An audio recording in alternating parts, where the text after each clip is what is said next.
Ladies and gentlemen, this time around, the revolution will not be televised. Woo! As we proceed to give you what you need. Buy this car to drive to work today for this car.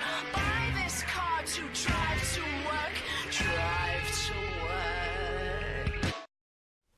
Welcome to Yellow Brick Road. I am Jordan, and today I'm going to do a part 2 of Bari Weiss and Joe Rogan. I guess this one's going to be about Bari's analysis of Trump versus Bernie. Barry, whatever. I like Bari. That sounds better. But first, please consider donating to Devon's Journey to Recovery. The GoFundMe link is in the description box. If you got $5 or more laying around, you want to donate to a charity, you can at Devon's Journey to Recovery. GoFundMe link in the description box. Give your money away, bitches. Not to us, charity. Seriously, charity. Alright, so like I said, Bari Weiss, Joe Rogan. Here's where they talk about, well, she mentioned something regarding Bernie versus Trump. Here we go. No, I mean, the thing to get him on is, like, you know, his apologetics for Soviet Union, for Nicaragua. I mean, his foreign policy stuff. It's just a disaster. And that's what that is what Trump will crush him on. I mean, Trump wants Bernie to be the candidate. You think so? Yes. Yeah. You don't think he...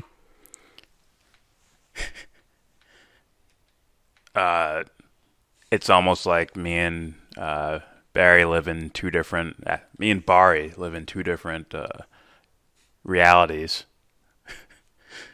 And I think Trump does not want anything to do with Bernie Sanders sitting across from him. And it's especially on foreign policy, right? Trump can wiggle around and play games and bullshit with, oh, the economy's doing good. Meanwhile, he's just talking about the stock market and shit like that. He's talking about the GDP rather than, actual people's lives and jobs. Look at black unemployment. He can muddy the waters enough to where I think Bernie still wins that argument, in regards to the perception of other people. Bernie still wins that argument, but he would win even more in regards to foreign policy. You could just talk about the clip of, we're here to keep the oil, we're keeping the oil, we're keeping the oil, we're keeping the oil. You could simply just do he could just play Bernie can just play like a Jimmy Dore clip of Donald Trump saying how much he's going to keep the oil. And what are you doing with the oil? Here's what I picture his staff. His picture of the staff is Then like... they say he left troops in Syria. You know what I did? I left troops to take the oil. I took the oil. The only troops I have are taking the oil. They're protecting the oil. I took the oil. Maybe we will, maybe we won't. Maybe we should take it, but we have the oil. Right now, the United States has the oil. So they say he left troops in Syria. No, I got rid of all of them. Go to commercial! We're protecting the oil. We have the oil. The Wall Street Journal.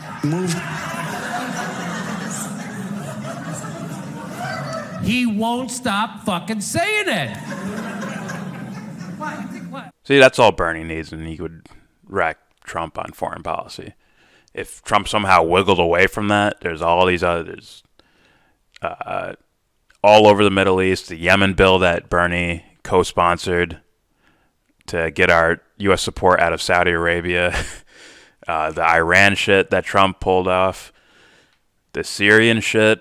Bernie has the map. He has the entire map to go through that would destroy Trump in foreign policy. Now, Bari doesn't. Either she doesn't know any of that, or she's purposely lying. I think she's purposely lying, to be honest with you. Just being honest with you. Right, New York Times, that bullshit. So yeah, her bringing up the USSR, and he had a honeymoon there. It's like, yeah, let Trump say that over and over again for an hour and a half. Not gonna work. Or Nicaragua. Apparently we have, let's see if I can do this. Hopefully you can see that ratio right there. So we have this from Jacobin. I'm just going to read some quotes. I'm not going to read the editorial stuff, just quotes. This is Bernie talking about Nicaragua.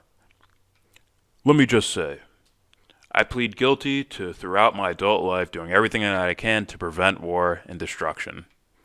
As mayor, I did my best to stop American foreign policy, which for years was overthrowing governments in Latin America and installing puppet regimes. Trump cannot go here. He already helped orchestrate a coup in fucking Venezuela. It failed, but his name's still on it. Right? Remember Trump in the White House sitting next to Juan Guaido's wife? Trump fans don't know this. That's why they keep repeating to me. Like, socialism is bad. Do you want to end up like Venezuela? It's like, oh, well, we're kind of the superpower, so who the fuck's going to come and overthrow our government? Here's, let me see. Here's another quote.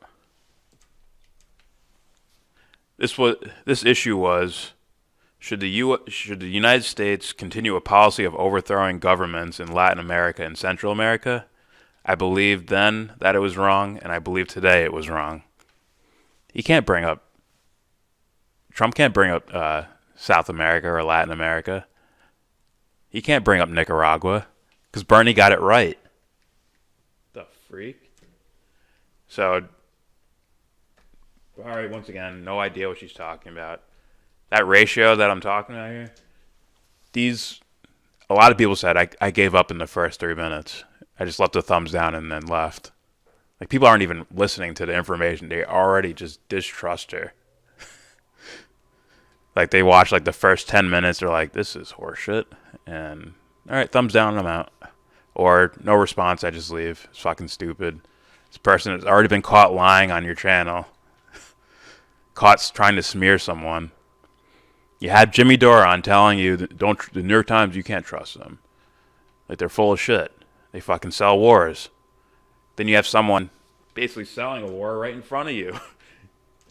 And that's the look he gives. That look exactly, right there. I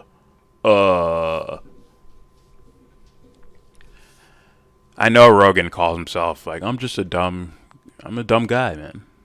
Like, I'm a dumb guy. He says like Jimmy Dore does, I'm a dumb comedian. I don't know much. His position is willfully being that stupid. Right?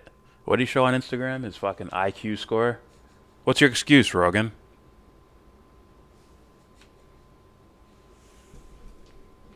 So no, this is purposely dumb so that you can avoid confrontations or conflict. He doesn't want to. He doesn't want to have any type of pushback or, semi argument with Bari Weiss. Right? He will avoid that. With Mike Baker, he'll avoid it. With Jimmy Dore, he'll evade it. Anyone sitting across from him, he will evade it unless it's about what? Weed, fighting, weightlifting, vegan, psychedelics.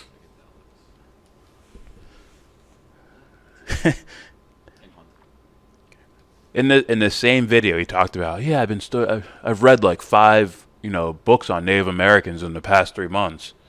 You don't have the fucking time? Don't you have like a fucking VR bow and arrow game in your fucking facility you're in right now, or in this video? I don't know if he's there right now. Maybe. You don't have time? Fuck. Make a full podcast where you just tell everyone, I don't care to do any of this shit. I just want to talk to people because it's interesting. If you're a war criminal or if you're a fucking saint, just sit across me and tell me your story. It's interesting to me. That's all you got to say. That's all you got to do, Rogan. Dedicate your time to do that. So that you don't fool the audience into thinking that you're some sort of revolutionary type, right? I know Bernie fans and Tulsi fans have been giving you credit for having them on, I guess. But if it's my favorite person, my favorite candidate sitting across from Joe Rogan, like, oh, I want to hear like the real shit. I want to hear the pushback. I want to hear the persona, the ego-created persona of, controlling exactly what you want the people, the audience to see. Like, I want to see what's underneath the hood. What's really going on here. That shit he did with Steven Crowder in regards to like marijuana, to where he just fucking cut his head off on his podcast. Go watch that shit. He fucking destroys him on his own podcast for like fucking 20 minutes straight. Just wrecks him. He could do that to Crowder on foreign policy too. And then, as you saw in part 1, we should be talking about it. Kids are dying. Here you go, Rogan. Kids are dying. And the little puppeteer, or the little puppets, the little pundits that sell these things are welcome guests on your show.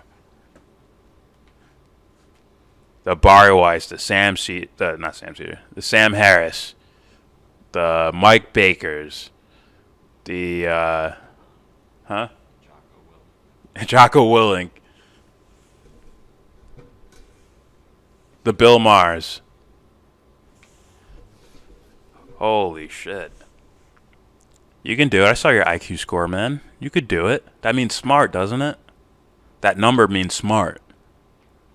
Number equals smart.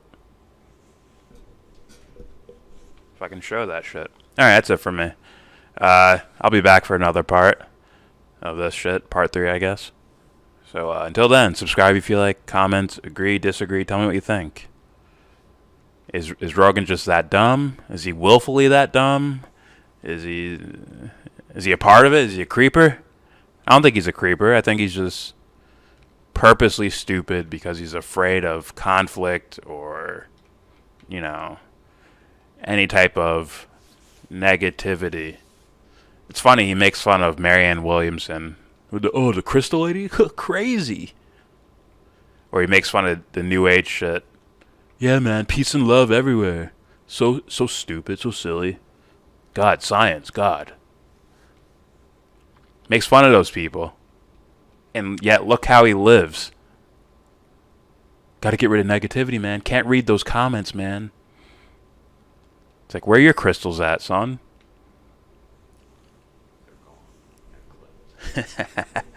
His crystals are like just Richard Dawkins books on his shelf. That's his crystals. I keep these safe. I keep life safe. Sometimes you just gotta do yoga, man. You need what's the word? You need adversity, and you won't get it through intellectualism. You'll get it through rolling jujitsu. That's where adversity comes in. Not ideas. Fuck that. So yeah, tell me what you think. Don't forget to donate. Devon's Journey to Recovery GoFundMe link in the description box. With all that said, give this video a thumbs down. Say you wanna get in.